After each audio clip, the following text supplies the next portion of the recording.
Salut les amis, j'espère que vous allez bien. La dernière fois, on s'est arrêté à la page 236. Alors, on continue la lecture.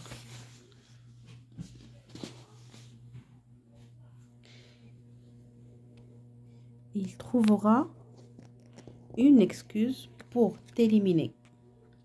Toi aussi, il la trouvera ou bien il la fabriquera. Au moins que tu ne fasses moi-même, dit Hector, pas volontairement, bien sûr. Ces temps-ci, il est difficile de savoir ce qui risque de mettre Ernest en rogne. Quand il entra dans le bar, Hector trouva Ashwem et Alva assis face à face à une table. Il s'approcha d'eux et entendit la jeune femme dire « C'est drôlement bon. » « Et c'est encore meilleur chez nous, dit Ashwem, ou à Cuba. Là-bas, il serait préparé avec de la menthe. C'est la vraie recette. » Il prit le verre d'Alva et but une gorgée du cocktail. « Oui, fit-il, il est bon à 80% et c'est dommage, il faudrait vraiment du rhum Bacardi. » Ashwem tourna la tête et sourit à Hector. « Salut Lasso, et je faisais découvrir à Alva les joies du mojito. Enfin, le mojito qu'on peut trouver dans cette partie du monde en tout cas. » « Non, rien pour moi, » dit Hector au barman qui se penchait au comptoir. Ashwem fronça les sourcils. « Quoi? Tu essaies encore de changer de mode de vie, c'est ça, à ton âge? »« Non, j'y vais, mais l'eau avec l'alcool, parce que je pisse encore du sang à cause du sale coup et j'ai pris dans le rein.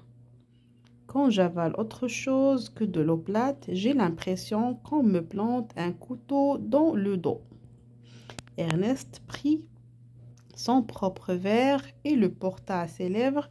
Une odeur de scotch parvint aux narines d'Hector. « Comment va donc ?» demanda Ashwem. « Il tient le coup. »« Ça t'intéresse vraiment ?»« Dans une certaine mesure, oui. Mais pas assez pour que j'aille à la source de l'information. La porte est fermée et barricadée de toute façon. » La porte est barricadée des deux côtés. Et c'est sacrément dommage. Mais bien, il y aura plus de place à bord du Pilar, conclut Hector d'un ton ironique. Il retourne à la chaise libre qui se trouvait devant lui, assis dessus de califourchon, les bras croisés sur le dossier et reprit. Ce qui a fait sortir d'eau de ses gants, je sais, ce n'est pas ce que tu as dit. Il s'était déjà résigné à l'idée que Roble était sans doute mort. C'est ta façon de parler qui l'a exaspéré. Tu l'as pris de haut et tu. Il y a un critique de chacun de nous, marmonna Ashwem avec de boire une gorgée de whisky. Hector soupira et observant son ami. As-tu un peu réfléchi à ton avenir, Ashwem? Oui. Et ton avenir est-il à Key West? Non, pas là-bas. C'est sûr, je ne sais pas encore très bien où je vais aller, mais pas à Key West. Très bien, j'ai compris. Alva m'a dit que tu partais vers l'ouest pour le Puget Sound et que tu faisais du forcing pour qu'elle te suive jusqu'où là-bas. Hector, Alva m'a dit que tu partais vers l'ouest dans le Puget Sound et que tu faisais du forcing pour qu'elle te suive jusqu'à là-bas. Hector tourna la tête vers Alva. « Ce n'est pas ce que j'ai dit, » objecta-t-elle d'un air un peu agacé. « Non, je n'ai pas dit que tu faisais du forcing pour que je te suive. Je vais dans le Puget Sound, oui, dit Hector. Roosevelt et compagnie n'ont pas encore bousillé le coin et tu t'éloignes de plus en plus de l'action. » Commenta Ashwem, « Tu t'éloignes des combats et fut un temps où les hommes étaient cansés à courir au son des canons, pas fiche le camp. » Hector prit quelques instants pour réfléchir et inspira profondément et décida de répliquer. Ashwem avait bien tort de chercher à l'asticoter à ce sujet. Hector devait de lui rappeler. Il regarda d'abord Alva, puis il plissa les yeux et se tourna vers H.O.M.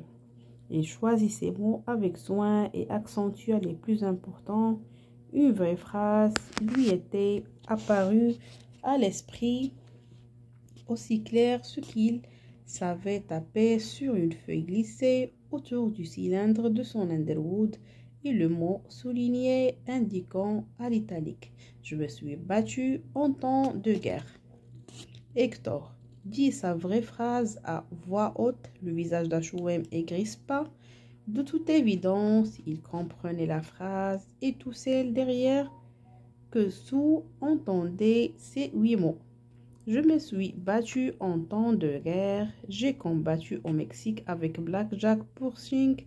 H.O.M. J'ai combattu dans les tranchées en Europe en tant que soldat. J'ai été blessé au combat. Moi, je n'ai pas été décoré d'une médaille que je ne méritais pas vraiment pour avoir été légèrement blessé par une explosion alors que je dispuais des chocolats dans un endroit où je n'avais rien faire ni même l'autorisation de me trouver. Je suis bien. H.O.M. comme moi. Tu as eu ces fameuses blessures de guerre en Italie, ces blessures qui ont été montées en épingle pour ta maison d'édition Scribner. Afin de te faire passer pour un vrai soldat, j'ai tué des hommes au Mexique et j'ai tué des hommes en France et en Italie, à Cuba et au Canada aussi, et parfois ailleurs. Je tuerai un homme ce soir ici en Espagne, autant que je sache, H.O.M., que tu n'as jamais tué personne, tu n'as jamais tiré sur un homme et aucun homme n'a tiré dessus. Pas délibérément en tout cas.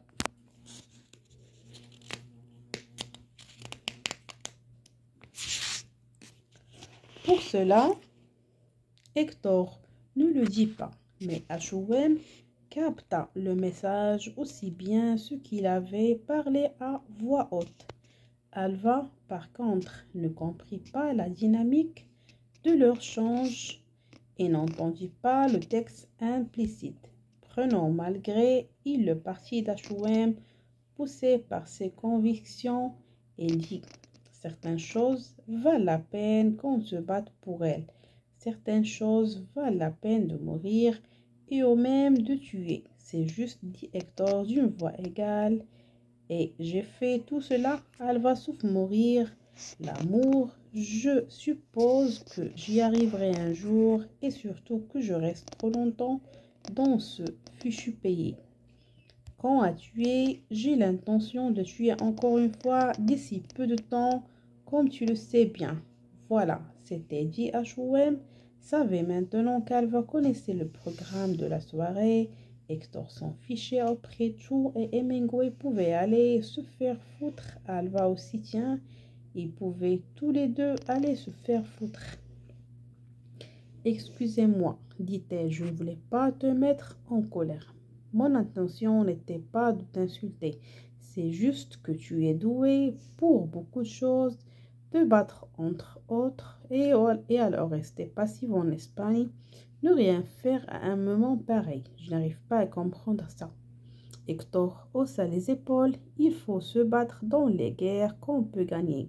Je ne vais sûrement pas faire le croisé pour une cause perdue. Je joue plus finement que ça. Le numéro de Don Quichotte, ça ne m'intéresse pas. Mais comment peux-tu te tenir en retrait de cette façon, voir tout ce que se passe ici et ne rien faire? Alva ne savait pas lâcher prise. Hector soupira.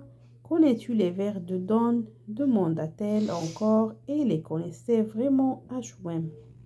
On s'arrête à la page 240 et on continuera dans la prochaine vidéo.